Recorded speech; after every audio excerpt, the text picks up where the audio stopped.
Você, por favor, aí em cima, pode mudar o outro slide? Eu vou dar só uma recapitulada. Então, gente, no primeiro dia eu falei o que era depressão. Lembra que eu falei para vocês que era importante ter conhecimento a respeito daquilo que depois você precisa ter ferramenta para lutar? O conhecimento é tudo para a gente. Conhecer a respeito das situações, das coisas, dos transtornos, faz com que a gente esteja imunizada contra eles. Então eu falei para vocês sobre o que era a depressão. Próximo slide. E aí eu fiz a diferença entre depressão e tristeza. Nem toda tristeza é depressão. Aliás, a tristeza é necessária para algumas vezes a gente solucionar problemas. E a tristeza ela pode ser uma resposta natural da situação que você está vivendo. Então a tristeza ela é necessária. Nem sempre que você está triste ou alguém está triste significa que está depressivo. E aí eu disse para vocês, assistam um filme divertidamente. Lembram disso? Quem assistiu? Ok. Então, falei sobre a prevalência da depressão, né? Que acomete 100 milhões de pessoas no mundo todo e a prevalência é maior em mulheres do que nos homens. Falei também sobre os fatores que influenciam o surgimento da depressão e eu disse sobre a expectativa de vida que está aumentando, o ritmo acelerado das coisas que a gente faz, a quantidade de doenças crônicas, né? Então, aquelas doenças que são permanentes podem gerar depressão como secundária. E o efeito colateral de medicamentos também pode causar depressão como secundária. E eu disse para vocês que a depressão ela tem sido considerada como resfriado da psique. Tá? Ativo. É como se estivesse já tendo a depressão. E aí, tipos de depressão.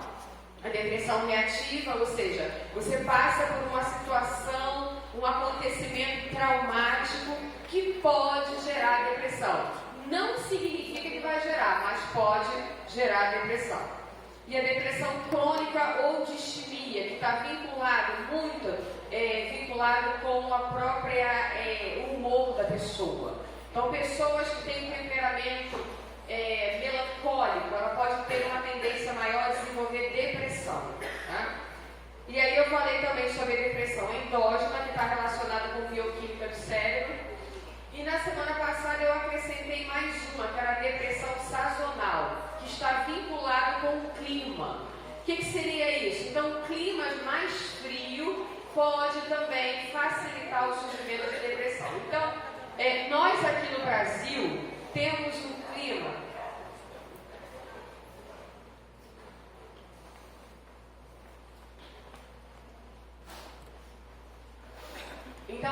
aqui no Brasil nós temos um clima que nos favorece a não termos a depressão sazonal, né? Porque olha só, nós estamos aqui. Que época do tempo nós estamos? Qual é? Estamos no inverno. Olha para lá, vê se isso parece inverno. Não parece, né? Mas nos países da Europa, dificilmente eles veem sol como a gente vê.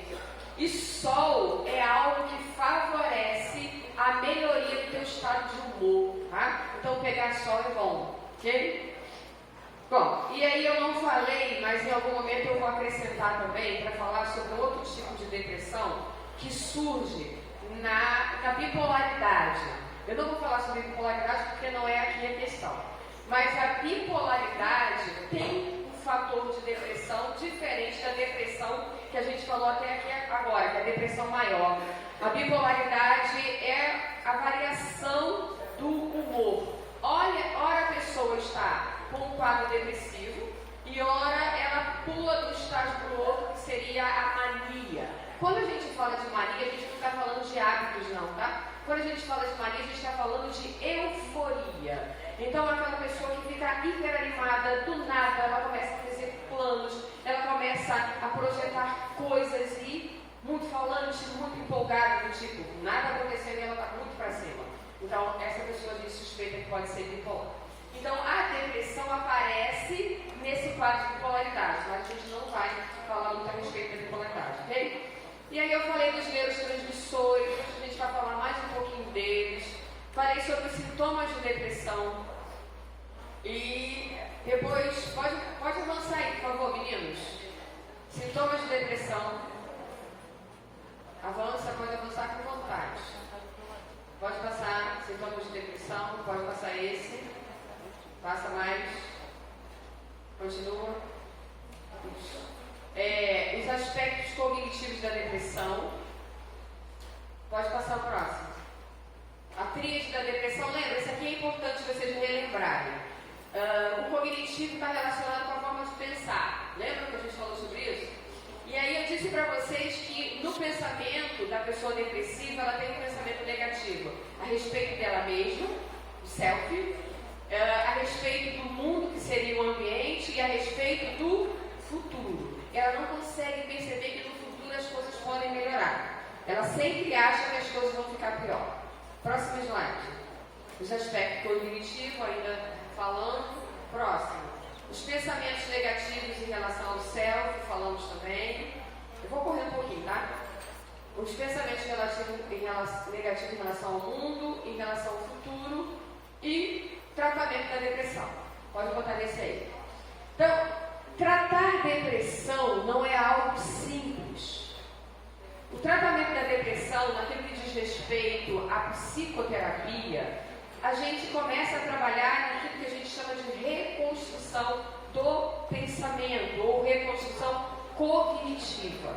Então, a pessoa precisa aprender de maneira diferente. Ela precisa pensar de forma diferente. E a terapia vai trabalhar isso com o paciente. Lembrando que a terapia só funciona quando o paciente ele está junto, trabalhando junto.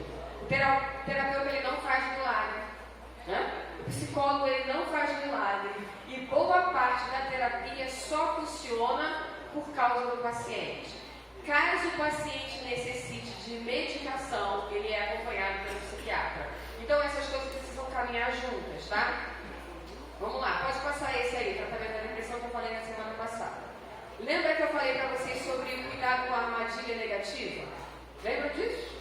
Então, quanto mais você escuta os seus pensamentos, quanto mais você acredita neles, menos você faz e pior você fica. Você tem que dar conta de seus pensamentos negativos e descobrir se está preso em uma armadilha de pensamento. Como é que você faz isso? Você precisa aprender a pensar que aquele pensamento negativo é o que está fazendo com que você tenha esse comportamento. Eu disse para vocês que existe na terapia cognitivo-comportamental o que a gente chama de tríade.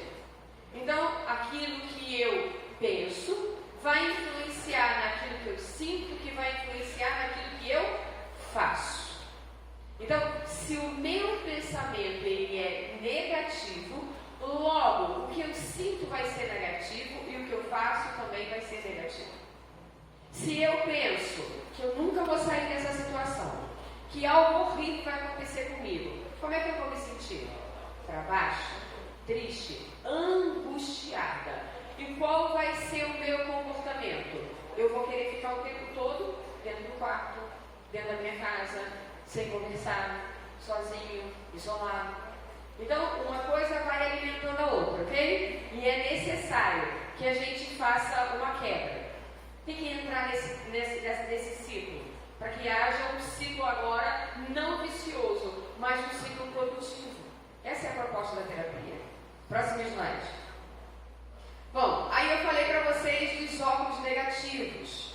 Os óculos negativos fazem com que você pense sempre na forma negativa. E considere o seguinte, positivo não conta. Não, eu acho que nada vai melhorar. Próximo slide. Gente, ainda estou recapitulando, tá? Eu falei para vocês sobre a visão de um bebê. Lembra disso? Lembra que eu falei para vocês que essa não é a Abigail? Hã? A Abigail deve estar por aí, ó. Ela não tá quietinha. Ela não tá aqui não. Tá dormindo? Ah, por isso que ela tá quietinha. Então, isso aqui é importante, eu quero de novo frisar que se você aprender isso aqui, se eu conseguir fazer com que você aprenda isso, você vai ter algo que você vai utilizar na sua vida para sempre, tá? Eu quero que você entenda o seguinte, nem tudo que você Porque tudo está relacionado com o significado que você dá. O significado que você dá à situação é que vai sugerir a você que você fique para baixo, angustiado, com os pensamentos negativos. E não a situação em si. Tá? Porque a interpretação que você dá é que vai gerar em você o sentimento. Por que eu acho que isso é importante que você entenda? Lembra que eu falei para vocês? Essa é a imagem de um bebê no carrinho. E aí eu disse para vocês de 3 mulheres que estavam diante de uma mesma situação, de uma mesma imagem e deu interpretação diferente. Segundo a interpretação, elas sentiram angústia, uma sentiu angústia, a outra ficou neutra a situação e uma terceira ficou alegre. Então, o bebê, a imagem do bebê não foi o que se encadeou, mas foi a interpretação que cada uma deu à situação. Deu para entender? Então, isso é importante. Se você conseguir assimilar isso e começar a pensar a respeito da situação e ver que há outras maneiras de você ver aquele mesmo quadro, você pode minimizar o seu pensamento. Tá? Então, quando às vezes você acha que determinada pessoa, dentro da sua casa, seus filhos ou seu marido, estão fazendo algo para provocar em você a raiva, a ira, pode ser que não seja isso. Pode ser que você esteja interpretando de maneira equivocada. A interpretação que a gente dá à situação tem a ver com as nossas crenças, não só com os nossos pensamentos. O que são crenças? Crenças são pensamentos que estão assim enraizados em você, que vêm desde a tua infância. Aquilo que você acredita, aquilo que você tem como crença. Então, quando você se vê diante de uma situação, aquela situação te desestabiliza, e aí você vai interpretar. A tua interpretação pode estar totalmente contaminada pela sua crença. Por que pessoas resolvem problemas e saem dessas situações às vezes mais fácil do que outras? Porque esta pessoa, ela consegue se articular e pensar outras possibilidades, ao invés de pensar sempre de uma maneira congelada. Tá? E aí você passa diante de uma situação dentro do ambiente, por exemplo, da igreja, onde você acha que o irmãozinho, ele não falou com você, e ele olhou para você de cara feia. Você interpreta a atitude dele como sendo um desprezo. E aí, da próxima vez que você voltar, você não vai falar com ele. Você gerou um comportamento. E às vezes aquele irmãozinho não estava num bom dia. Talvez ele tivesse também um dia desagradável, daí ele não reparou você, não te cumprimentou. Mas você já interpretou a atitude do seu irmão de uma maneira diferente, exagerada. Mas por quê? Porque você tem uma crença. Talvez a crença que você tenha as pessoas não ligam para mim. Elas nem sequer me dão bom dia, boa tarde, boa noite. E aí, quando acontece uma situação, você interpreta da maneira que você acredita. Deu para entender? Isso pode ser um aprendizado para a tua vida